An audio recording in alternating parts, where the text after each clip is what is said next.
Bonjour à toutes et à tous, je suis ravie de vous retrouver aujourd'hui pour cette nouvelle vidéo qui porte donc sur la carrière et sur le bilan qu'on peut en faire, donc plus particulièrement orienté reconversion professionnelle ou évolution de carrière. Aujourd'hui, on va parler des accompagnements qui sont possibles d'avoir, donc le conseiller en évolution professionnelle ou le coaching de reconversion professionnelle. La question qu'on me pose souvent, c'est quel type d'accompagnement me correspond le mieux? Alors, à cette question, c'est relativement compliqué d'y répondre, puisqu'en fait, ça va dépendre de la personne et de ses besoins. Je me suis donc dit qu'il pourrait être plus pertinent de vous faire en fait un feedback et de vous expliquer globalement donc, quels sont les tenants et les aboutissants de ces deux formes d'accompagnement. Je vous propose donc qu'on démarre tout de suite sur la première forme d'accompagnement. Le premier accompagnement est donc le conseiller en évolution professionnelle.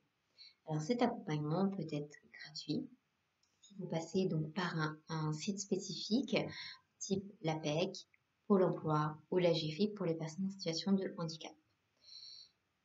Toutes ces modalités, vous pourrez donc les avoir et elles vous permettront de faire un bilan de compétences en fait, pour savoir où vous en êtes. Globalement, c'est un état de où vous vous situez, où on va regarder donc quelles sont vos ressources, vos forces, votre projet professionnel, s'il est viable, et auquel cas vous donnez quelques petites indications, quelques informations complémentaires.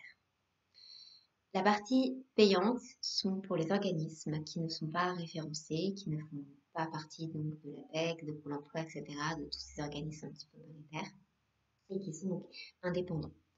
Le bilan de compétences pourrait être peut-être un petit peu plus poussé et un petit peu plus individualisé. Globalement, vous allez quand même retrouver les grandes lignes directrices qui sont assez similaires.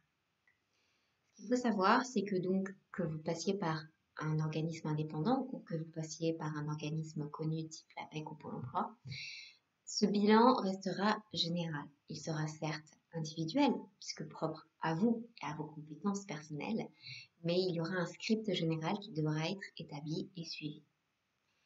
De plus, les personnes que vous allez avoir en face de vous vont être des personnes qui seront ou issues du domaine des ressources humaines ou des personnes qui sont des conseillers en accompagnement de type insertion pour l'emploi.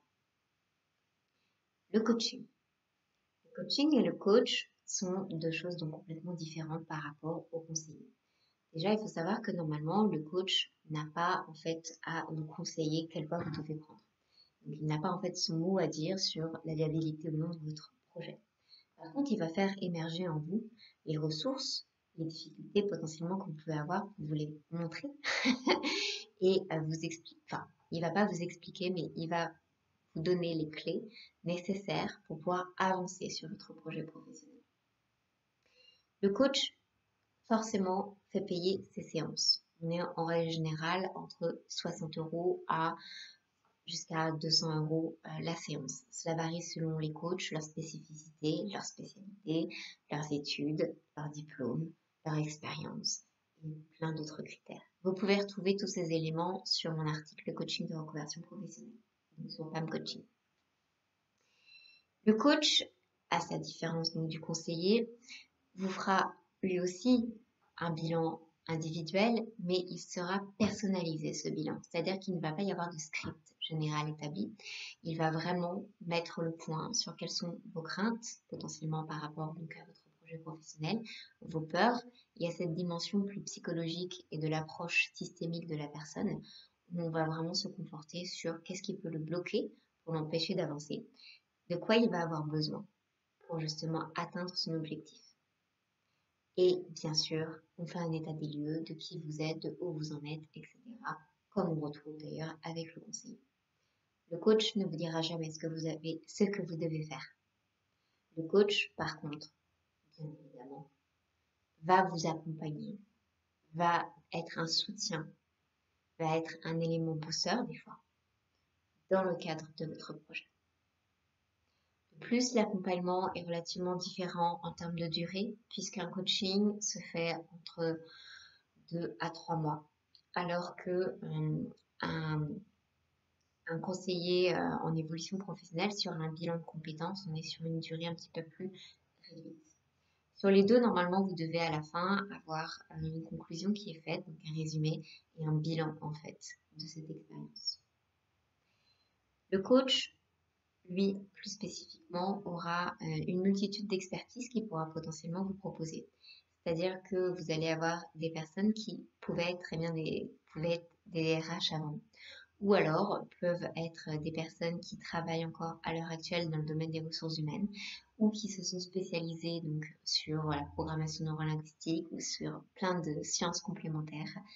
Des personnes qui peuvent également avoir la double casquette.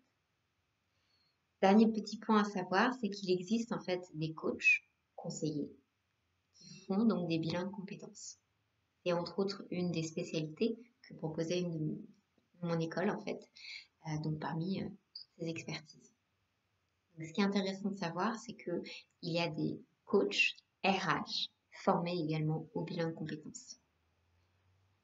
Maintenant que vous en savez un petit peu plus, j'espère que ça pourra vous aider dans votre recherche.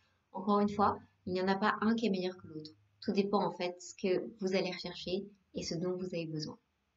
Si vous avez des questions, surtout n'hésitez pas à me contacter, je reste disponible sur mon site www.femcoaching.fr. À bientôt!